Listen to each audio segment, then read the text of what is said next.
Good afternoon, everybody. It is Wednesday, July 29th. I'm sorry, I'm kind of lost since I wasn't here with you on Monday. Almost August. Almost August, you're right.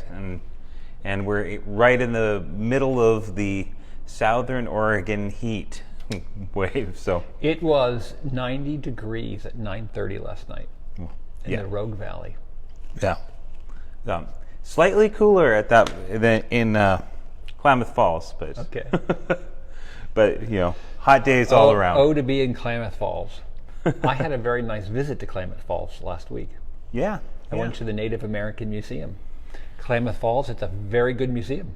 It is. So we are here at the Medford First United Methodist Church, but this is a Bible study that we are doing on 1 John together as our congregations, the Klamath Falls First United Methodist in Medford. So Ben with Medford and me with Klamath Falls. So. Right. We usually begin with a moment of centering. Ben, would you center us as we get into the passage? Sure. Let's take a moment to find some calm. I invite you to close your eyes or look at something that makes you calm. Here we have these beautiful stained glass windows, and find something, a flower or, I don't know, a photo that you find brings good memories. And relax your body. If there are places where you feel tension, try to concentrate on those areas and just letting loose. And we'll take a deep breath. Breathe in through your nose. Fill your chest with air, that life-giving spirit, and then exhale through your mouth. Inhale through your nose. Put your shoulders back. Your arms, your legs, and exhale. We'll do it one more time to find that centering place within ourselves, that place where the Spirit of God is among us. Breathe in through your nose, and then exhale. I do want to add one announcement for the Medford Church to remember that we'll have a brief online service, no sermon, just a prayer and someone sharing a moment about what they've learned during this COVID-19 age. But our full service will be a drive-through on Mistletoe, Side Street, right next to the church. So come join us for that drive-through communion. Yeah, we will have a lengthy online service at Klamath Falls. Well, hopefully not, but I'm feeling very long-winded this weekend, so we'll see. Okay. All right, so let's look at Ben, have you seen Hamilton? No, I haven't, but I listen to the music all the time. Right, okay. But I haven't seen the play. Well, so it's on Disney Plus. If you are a Disney Plus subscriber, I don't. you can. But you have Disney Plus? We do, yeah. Okay, then I'll go to your house and cover up in a mask and watch it. But you listen to the music, and, I do. And that's really kind of what I wanted to talk about as we go in here. Is if you watch the musical or you listen to it, you hear these themes that keep coming up, like reprises in the musical.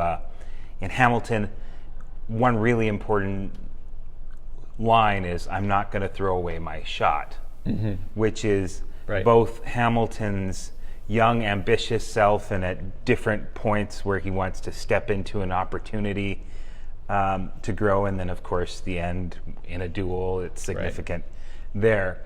But it's a theme that keeps coming back. And I think that when we read things like the epistles of John, we have kind of a Hamilton moment of circling back to a similar theme.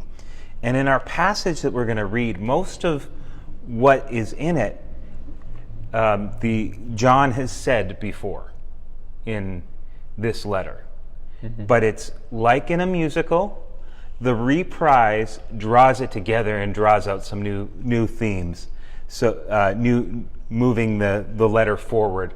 So let's read this together. It's 1 John chapter 4, and I'm going to start at verse 7 and go right through to the end, 21. Beloved, let us love one another, because love is from God, and everyone who loves is born of God and knows God. Whoever does not love does not know God, for God is love. God's love was revealed among us in this way. God sent his only Son into the world so that we might live through him. In this is love, not that we loved God, but that he loved us and sent his Son to be an atoning sacrifice for our sins. Beloved, since God's love loved us so much, we ought to love one another. No one has ever seen God. If we love one another, and his love is perfected in us. By this we know that we abide in him and he in us, because he has given us of his Spirit. And we have seen and do testify that the Father has sent his Son as the Savior of the world. God abides in those who confess that Jesus is the Son of God, and they abide in God. So we have known and believe the love that God has for us.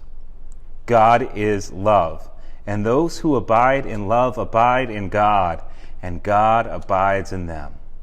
Love has been perfected among us in this, that we may have on the day of judgment.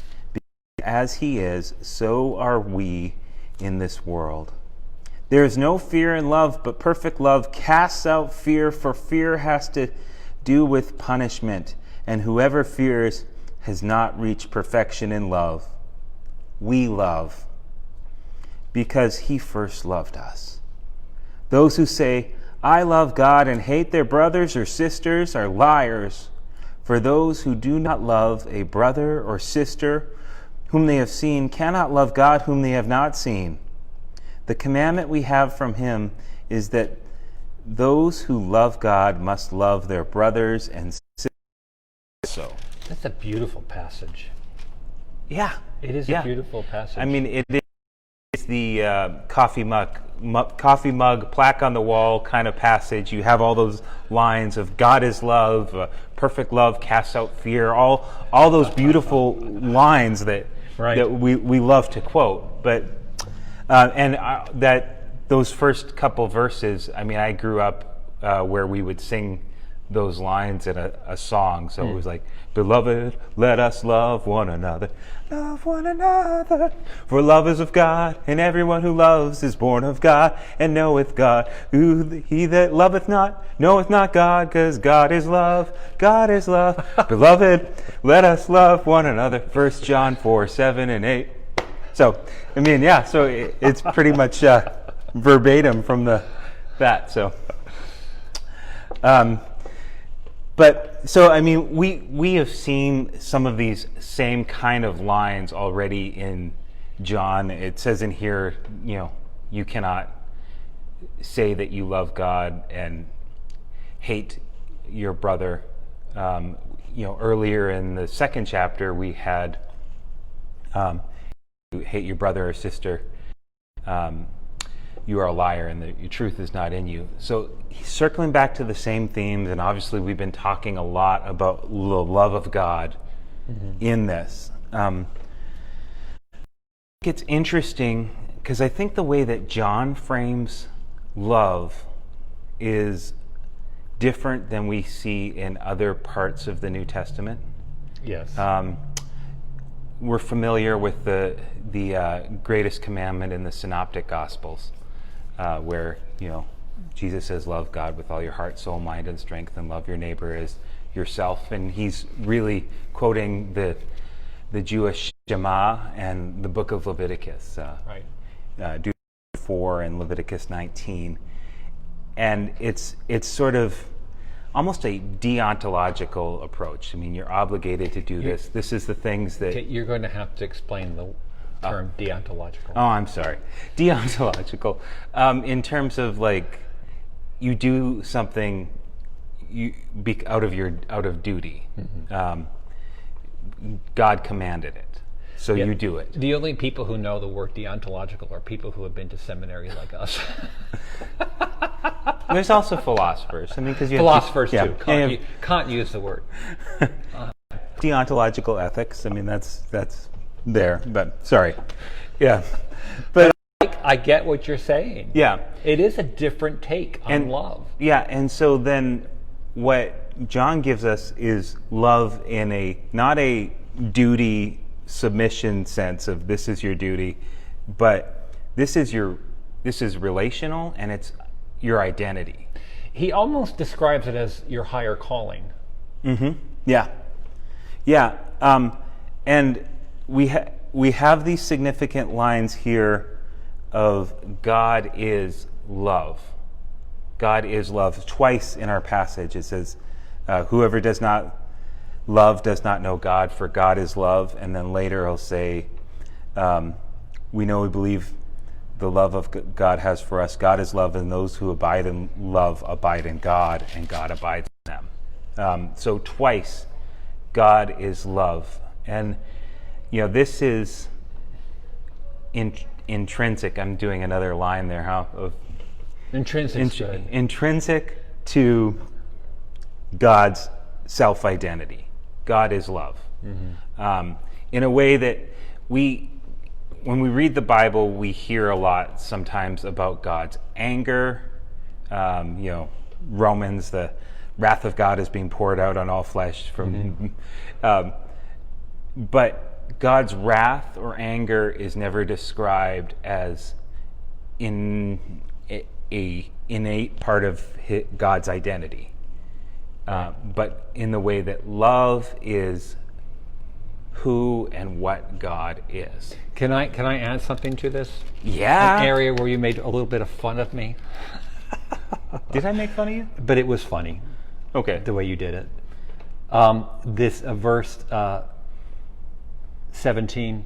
Love has been perfected among us in this, that we may have boldness on the day of judgment, because as he is, so are we in this world. So he's speaking of love.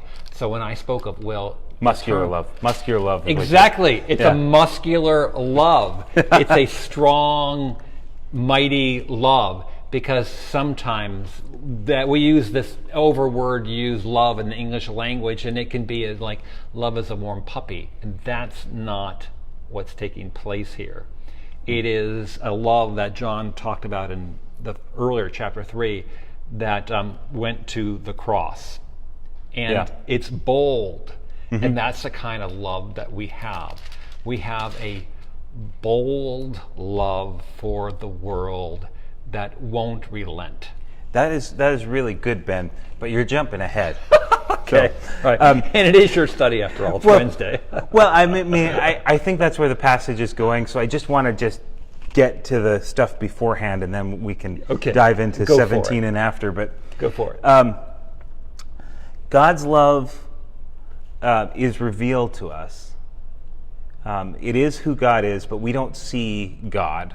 Right. And we don't see the inside of God. Right. So how do we know that God is love other than, John repeats himself here? He tells us a couple of ways. One is God sent his son. Right. God sent his son into the world that we might live through him. And he picks that up also saying that as that he gave himself as a sacrifice for our sins. Mm-hmm. So it's revealed to us in Jesus and in the messiness of the cross. Right. And the second way that God is revealed as love to us is that no one's ever seen God, but if we love one another, God lives in us. Right. And is perfected in us. So getting that thing is we embody the reality of God's love when we love. Mm-hmm. And we show that we live in God when we love. So we reveal our connection to God by loving others. So that's very well said, right? Yeah. Very well said. Yeah, and this leads back into what you were saying. I mean, that you have the boldness here, and the muscular love. We'll use that term, muscular love. It's a CrossFit love. CrossFit love. A marathon runner. Yeah, no, go CrossFit. That's good. It fits. It fits. You fit in the way of the cross. And with that bold love is also this idea of casting out fear, to not being. Boy, could we use that now? Seriously. Oh, yeah, this really. Yeah. Speak it, brother. Speak it. So I mean, when we talk about this, right? Love casts out fear, and it says, John says that fear has to do with punishment. I find this interesting. I mean, we have spiritualities that are kind of rooted in divine punishment. Right. I mean, famously in America, and I think it's horrible because Jonathan Edwards did. I was just going to say he did understand. Jonathan Edwards. He very did much so. He did understand the love of God, like he did, but he's most famous for that sermon of describing God sadistically dangling us like spiders over a flame, and scaring the hell out of people. And there is a lot of symbolism in the 18th, 19th, 20th century that was rooted in, if you want people to turn to God, they need to see the weight of their sin and their evilness and and the danger of hell. Isn't it ironic that in 1 John we have the term Antichrist, which is supposed to be substitute or anti of what Christ is. But in this very book that speaks about love and having no fear, we've turned the Antichrist into something that, scares the EPGBs out of you. That's true. I mean, the Christ scares us and the Antichrist scares us, and that's now how John describes either one. No, it's not. Yeah. Not at all. But we like a scary movie. Yeah. But beyond spirituality, I mean, like we think of response to the coronavirus is that people are moved out of fear. They're told to, wear our masks, and some people feel like that's preying on our fears. Or we could wear our mask because we love our brother and sister. Exactly. Yeah. That's my point. Right. But the flip side of that is those who don't want to wear their mask, they're afraid that they're being manipulated in somehow. Yeah. But they're still kind of driven by fear, not out of love and wanting to care for their neighbor in the same way. Right. But that there's this move towards fear, but if we understand ourselves as loved and beloved by God, it allows us to boldly love other people. So much more sustaining. Yeah. Fear is like a sugar high; it doesn't last long. But love, that's sustaining. That's Fear's like nourishing. a sugar high. That's like the worst sugar high ever. I mean, it doesn't last long. It gives you a headache and then it moves out. All right, fair enough. But also the love really binds us together in community. We are the beloved community. Right. And that idea of, and I know I've said this before, but if you say you love God and hate your brother and sister, then you don't love God. Well, that's what First John tells us. Actually, he says you're a liar. Yeah. Yeah. Liar, liar, pants on fire. Right, but it also means we're not living from the center of. We inhabit God's love. The proof in the pudding is that we overflow in love for our sisters and our brothers. Yeah, right. And that's the movement. So I was going to ask you just one simple question at the end, Ben. Go ahead. How do we do that? Next Monday. Oh my goodness. I do think this one line here is that I believe this. We're able to love and loved first. So to sustain that, somewhere, a musical song for you. Nothing comes from nothing, and nothing ever would. But somewhere in my youth or childhood, there must have been something good. You can only love because you've been loved. Yeah, I know it. I like musicals. Well, which one is that? I'm not sure if I know that one. Sound of Music. Sound of Music, really? Huh. It's been a while. Well, thanks. That was a great lesson. Well, thank you. And I watched yours on Monday, and I was sad to not be part of it, but it was good. Okay. All right. Signing off. Take care now. Bye-bye. Love you.